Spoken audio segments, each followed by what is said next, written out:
If you haven't already, please go ahead and click on the subscribe button, and while you're at it, click on that little bell too.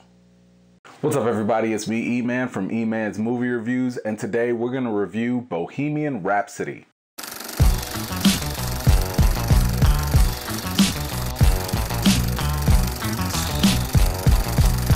Alright, let's do a quick intro.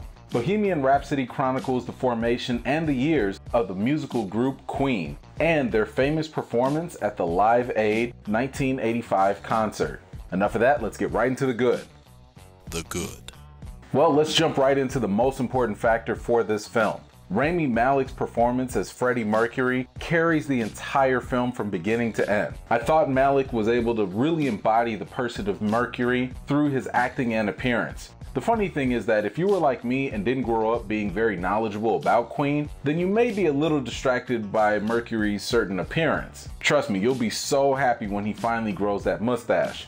However, if you are familiar with the famous musician, then you'll probably be satisfied with how accurately Malek was able to replicate the singer's look, demeanor, and his unique mannerisms. Besides those superficial things, Malek was able to really capture those internal struggles that Freddie Mercury was dealing with. What made his performance so powerful, in my opinion, was how he was able to convey his internal strife without even having to say a word at times. You could totally see and feel his pain or joy just through his body language and facial expressions. In those specific moments, I think that's probably when you may empathize the most with this character. Now, when it comes to the movie as a whole, I was really surprised at just how much humor was actually involved. Much of that humor comes in the form of the banter between the characters, especially the ones between the Queen band members. Along with that, you'll have some scenes that are more entertaining than they are funny. My personal favorite came in the band's creative process for making music. The film does a nice job of transitioning you into the band's famous hits within various scenes. Watching them come up with unique ways to make their songs was very enjoyable and fascinating.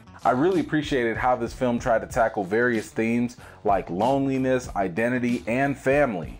There are a number of touching moments in the film that may get you a little bit teary-eyed too, depending on which issue you can relate to the most. What's great about these themes is that they all don't revolve around Freddie's character in the movie. The supporting cast equally contributes to really making those themes work throughout the entire film. Oh, and last but not least, as you could expect, the music in the movie was great.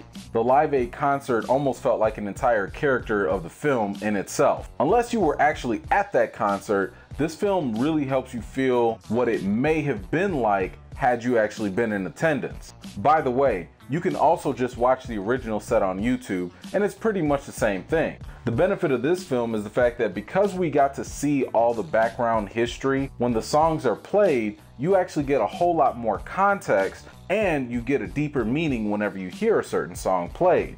Okay, enough of that, let's get right into the bad. The bad. Obviously, this is just my opinion, but I don't think Bohemian Rhapsody did anything new or different that we haven't seen in other biopics about musicians in the past. As a matter of fact, it felt pretty cookie cutter and formulaic. I mean, I'm not really sure if it's just a matter of the cinematography or maybe it's just in the writing, but one way or another, you're gonna feel as though you've seen this movie somewhere before. Another issue with this movie was the fact that when some dramatic scenes actually happened, they didn't really allow those moments to breathe and properly develop. For instance, there's an obvious reveal with Mercury's character that builds up for a good part of the movie. When that moment finally comes out, in a sense, we're kind of robbed of the emotional impact of a really monumentous personal revelation for Mercury's character just because the editing of the film decided to cut away way too soon. Now, before I make my last point, just to give you full disclosure and disclaimer and whatever else, I am not a member of the LGBTQ community, so please take the following criticism with whatever grain of salt that you like, because at the end of the day, I am aware that I do have some social blinders. With that said, I did think that the movie kind of minimized Freddie Mercury's sexuality in a way that may not have been a very honest representation. It almost seemed like the movie wanted to paint Mercury to be more one-dimensional with his sexual identity, rather than demonstrate the actual complexity of it. Alright, enough of that, let's get right into the reason.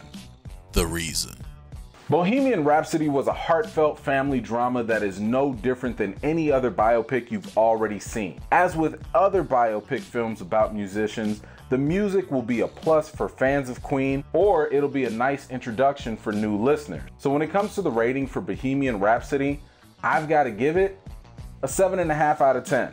Bohemian Rhapsody is definitely worth the watch in theaters, and I do think that you'll probably end up having a good time if you go watch it. So what did you all think about Bohemian Rhapsody? If you were a fan of Queen, do you think that this movie did the band justice? If you weren't a fan of Queen, did this movie inspire you to go check out more of their old music? Let me know what you think in the comments down below. As always, thank you very much for joining me, and if you have some time, please go check out some of my other videos. If you're new to my channel, please don't forget to subscribe and give this video a thumbs up if you enjoyed it. I've got more reviews and videos to do for you all, and until next time, I'll see you all later.